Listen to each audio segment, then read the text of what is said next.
जी sir. अस्सलाम वालेकुम। तो आज क्वेश्चन नंबर कौन सा है? 11 जी। क्वेश्चन नंबर 11 है जी, Nayyar keeps his books on single entry system.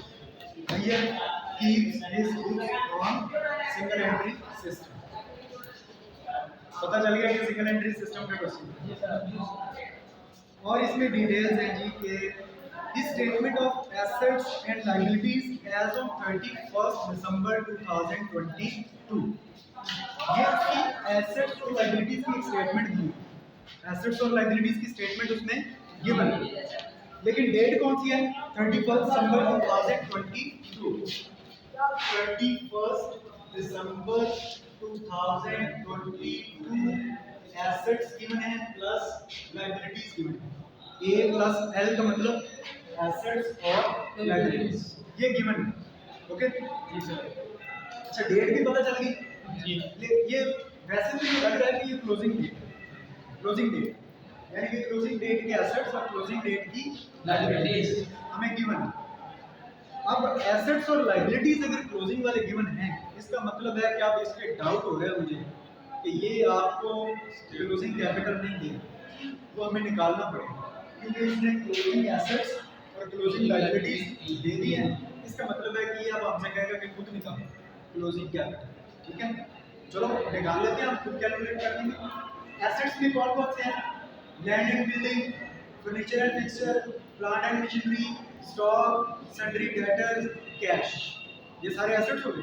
Liability side पे देखें तो sundry creditors, loan from money lenders और अदर लायबिलिटीज, 3 लायबिलिटीज हैं और 6 एसेट्स हैं। ठीक है, अब और क्या डेटा गिवन है? His drawings during the year amount to rupees 6,000, drawings भी आ गई। ठीक है, वो याद है CDA ऑयल जी सर। उसमें ड्राइंग्स आती हैं। जी सर। ये ड्राइंग्स वहां चली है। Land and building are to be depreciated by 2%, यानी कि जब आपने क्लोजिंग स्टेटमेंट ऑफ अफेयर बनानी है तो वहां पर जब लैंड एंड बिल्डिंग लिखेंगे तो उसकी डेप्रिसिएशन माइनस करनी है, कितने percent? 2%। 2%। Furniture and fixture by 5%, furniture और फिक्सचर जब लिखेंगे तो उसमें से माइनस करना है 5%। एंड मशीनरी बाय 10%, यानी कि 3 एसेट्स हैं, उन तीनों की डेप्रिसिएशन है, एक की 2% है, एक की 5% है और एक की 10% है, ये उसमें से माइनस कर देंगे। और क्या गिवन है? Sundry debtors are to be reduced by 2%, sundry debtors को रिड्यूस करना है यानी कि कम करना है, कितना? 2%। आपको पता है सन्ड्री डेटर्स के हम लोग माइनस करते हैं सन्ड्री डेटर्स में से जब न्यू प्रोविजन, बैड डेट्स, ये होगा ना, कल भी हमने किया था, परसों भी ये वाली ट्रीटमेंट की जी। तो आप उसने कहा कि सन्ड्री डेटर्स को भी रिड्यूस करें। रिड्यूस का मतलब क्या होता है? कम करना। रिड्यूस करें, इसको कम करें, कितने? 2%। तो 2% सन्ड्री डेटर्स का लेके उसमें से माइनस कर देंगे तो वो कम हो जाएगा। ठीक है, तो याद रखना है डेटर्स में से हमने 2% माइनस किया। और क्या है? He has used rupees 1600 worth of stock of his business for private purposes. He has used rupees 1600 worth of stock. 1600 रुपए का स्टॉक, जिस 1600 रुपए का स्टॉक उसने इस्तेमाल कर लिया है ऑफ दिस बिजनेस, अपने कारोबार का। कहाँ इस्तेमाल कर लिया? फॉर प्राइवेट पर्पस, अपने निजी इस्तेमाल के लिए। अब ये क्या चीज है? यस, क्या चीज है? ड्राइंग्स। ड्राइंग्स। ये स्टॉक भी उसने अपने प्राइवेट यूज में लेके गया है, तो ये भी उसका क्या बन गया? ड्राइंग्स।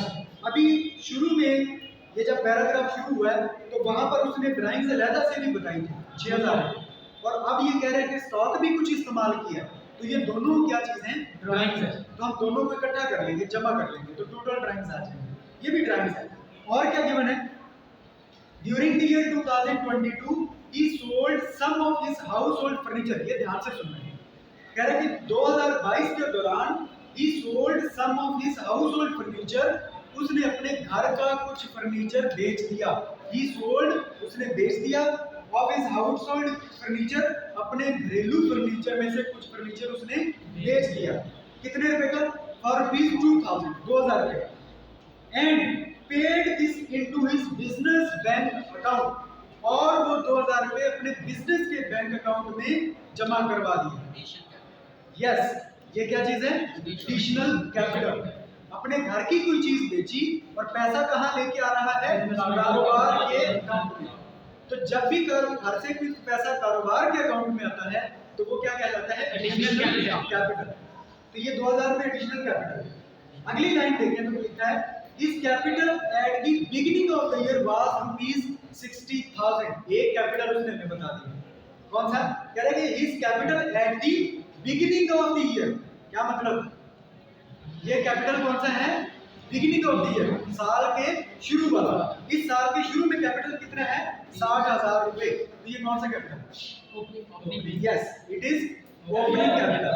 अब हमें ओपनिंग स्टेटमेंट ऑफ अफेयर्स नहीं बनानी क्योंकि ओपनिंग कैपिटल आ गया। क्लोजिंग कैपिटल नहीं आया, नहीं आया। क्लोजिंग एसेट और लायबिलिटी दिए थे, इसका मतलब क्लोजिंग कैपिटल हमें निकालना पड़ेगा। आगे चलिए, कैलकुलेट क्या करें? Draw up his statement of profit and loss. आप बनाएंगे, क्या बनाएं? His statement of profit and loss. Statement of profit and loss बनानी है for of the year ended 31 दिसंबर 2022। साल कहां एंड हो रहा है? 31 दिसंबर 2022। डन। ये सारा डेटा है। अच्छा, हमें दो किस्म के कैपिटल होना जरूरी है। क्वेश्चन में दो किस्म के कैपिटल की जरूरत होती है। कौन कौन से? Opening capital, closing capital. Opening capital दिया है इसमें? यस। कितना? 60,000। क्लोजिंग कैपिटल दिया है? क्लोजिंग कैपिटल नहीं दिया। अच्छा, क्लोजिंग एसेट लायबिलिटीज दिए? दिए हुए। वहां से कैलकुलेट हो जाएगा? तो पहले वही कैलकुलेट कर लेते हैं। ठीक है, पहले हम लोग क्लोजिंग कैपिटल ही कैलकुलेट कर लेते हैं। तो क्लोजिंग कैपिटल कैलकुलेट करने के लिए सबसे ऊपर पहले 3 लाइनें लिखेंगे। पहली लाइन में नेम लिखेंगे। नेम देखेंगे नैयर, NAYYAR, नैयर। दूसरी लाइन में उस स्टेटमेंट का नेम आता है। तो कौन सी statement? Statement of affairs. Statement of affairs बनाने जा रहे हैं। Statement of affairs. अच्छा, और हमें इसमें तीसरी लाइन का लिखते हुए हैं एज ऑन 31 दिसंबर 2022। ये हमें चाहिए, क्लोजिंग वाली स्टेटमेंट चाहिए क्योंकि हमने क्लोजिंग कैपिटल कैलकुलेट करना है। अब क्लोजिंग कैपिटल कैलकुलेट करने के लिए हम लोग जो स्केच बना रहे हैं, सिंपल वही स्केच हम लोग कई दिन से बना रहे हैं।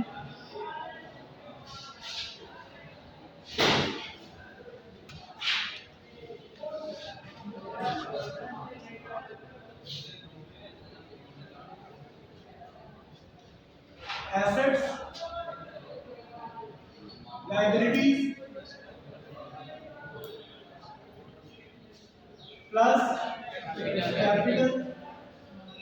यहाँ पर अमाउंट और अमाउंट की यूनिट हम ले रहे हैं रुपीस। यहाँ पर भी अमाउंट और अमाउंट की यूनिट हम ले रहे हैं करेंसी की यूनिट रुपीस। एसेट साइड पे देखें, ऊपर उसने हमें क्लोजिंग एसेट्स और लायबिलिटीज बताई। पहला एसेट है लैंड एंड बिल्डिंग, लेकिन इसकी डेप्रिसिएशन थी, इसलिए इसको हम बाय लिखेंगे। वैल्यू बताएं ₹40,000 लेस डेप्रिसिएशन चेक करें कितनी थी? 2%। Depreciation at the rate of 2%। यही 40,000 मल्टीप्लाइड बाय 2 डिवाइडेड बाय 100 तो कितने हो गया? 800 आ गया। तो 40,000 माइनस 800 39,200। ओके, अच्छा जी। उसके बाद नेक्स्ट एसेट कौन सा है? Furniture and fixture. इसकी वैल्यू हमें गिवन है, कितनी है? 6,000 हमने बाय लिख लिया, less 5% depreciation at the rate of 5%। तो 6,000 मल्टीप्लाइड बाय 5 डिवाइडेड बाय 100, ये हो गया 300। ठीक है, तो 6,000 माइनस 300 5,700 रिमेनिंग अमाउंट। दो एसेट हो गए। तीसरा एसेट प्लांट एंड मशीनरी। इसकी डेप्रिसिएशन चेक करें। 10%। इसकी वैल्यू कितनी है? 1,10,10,000 1,10,10,000 less 10%। Depreciation at the rate of 10%। तो 1,10,000 मल्टीप्लाइड बाय 10 डिवाइडेड बाय 100 ये हो गई 11,000।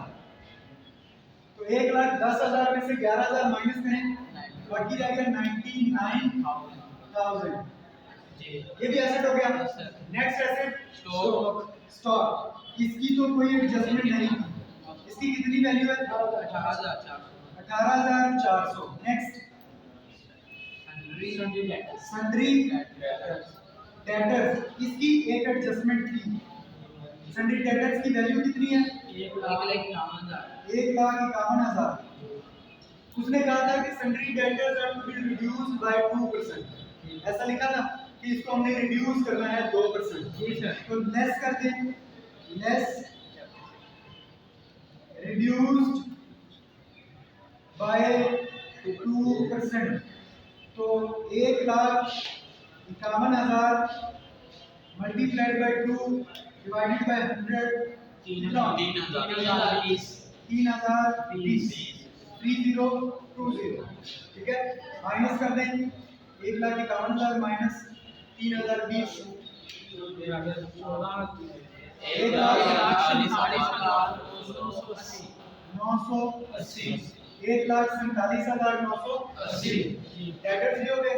Next cash 16,000। नेक्स्ट एसेट कितने हो गए? लायबिलिटी साइड का। लायबिलिटीज में सबसे पहले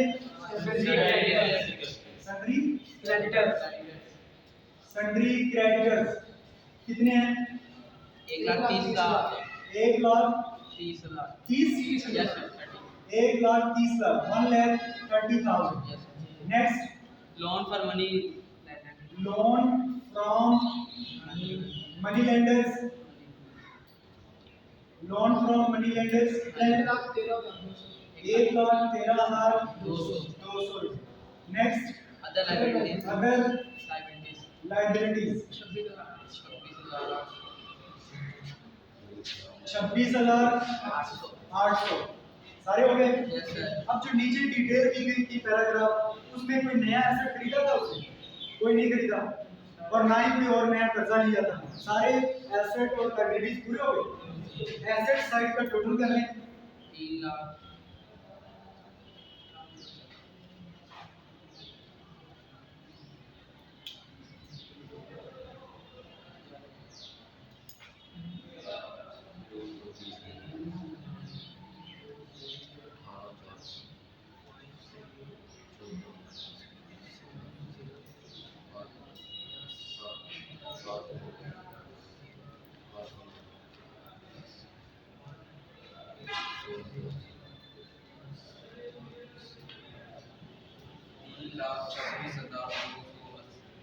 तीन लाख 26,980 3,26,280 रुपीस। डबल चेक कर लें इसको। यही एसेट साइड का टोटल इधर आ गया 3,26,280 रुपीस। ये एसेट्स हैं। एसेट का टोटल दिया, उसमें से ये तीन लायबिलिटीज माइनस करो। 1,30,000 1,13,200 और 26,800 माइनस कर दें।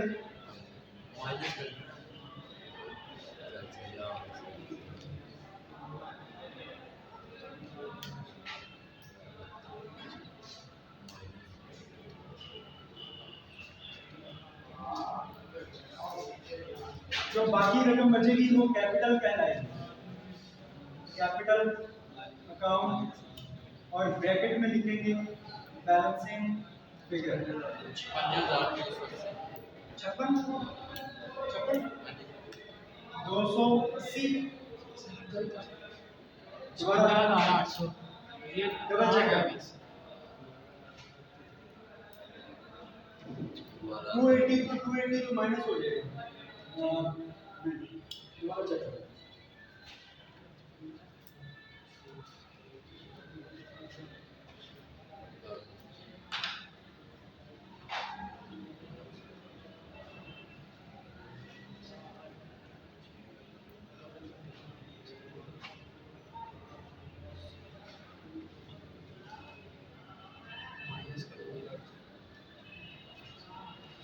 इतना ही याद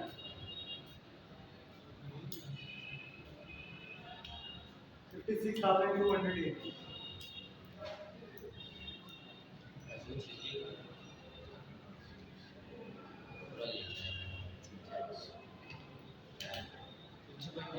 ठीक है, इतना ही आ रहा है।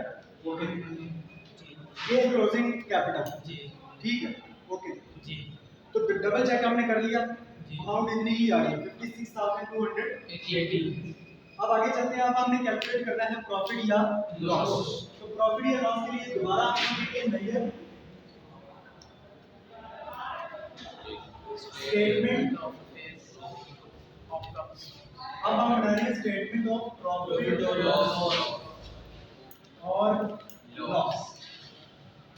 उसके बाद हम लिखेंगे फॉर द ईयर एंडेड 31 दिसंबर 2022। उसके बाद हम लोग ये स्केच बना रहे हैं सिंपल।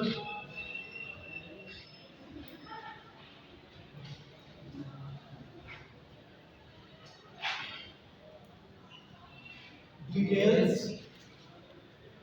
वाला कॉलम है और यहाँ पर हम अमाउंट लिखेंगे और साथ उसके हम लोग रुपीस। इसके लिए हमने शॉर्टकट लगाया हुआ है CDA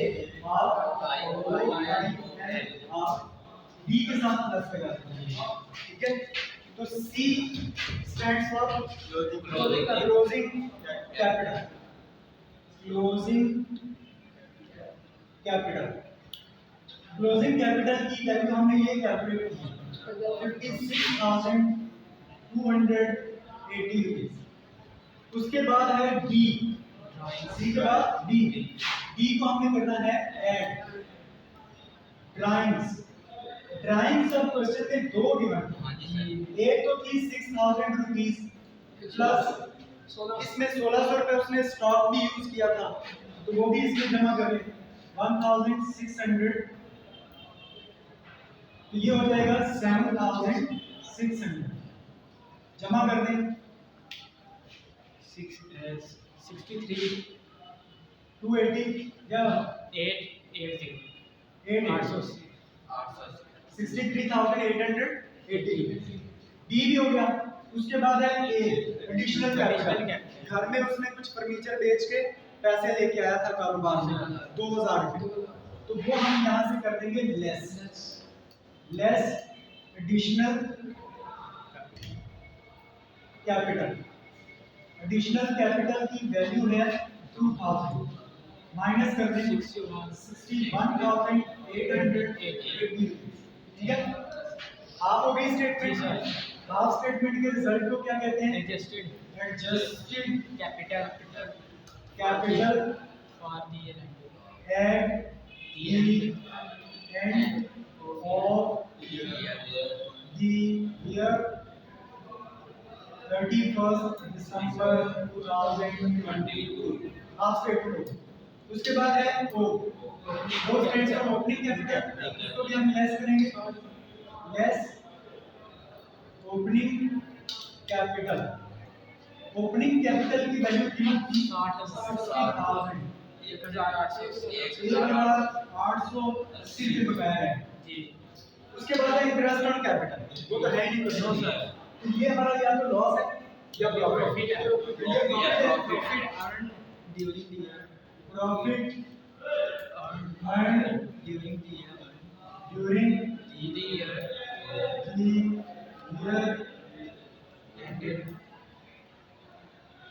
ended 31st December 2022।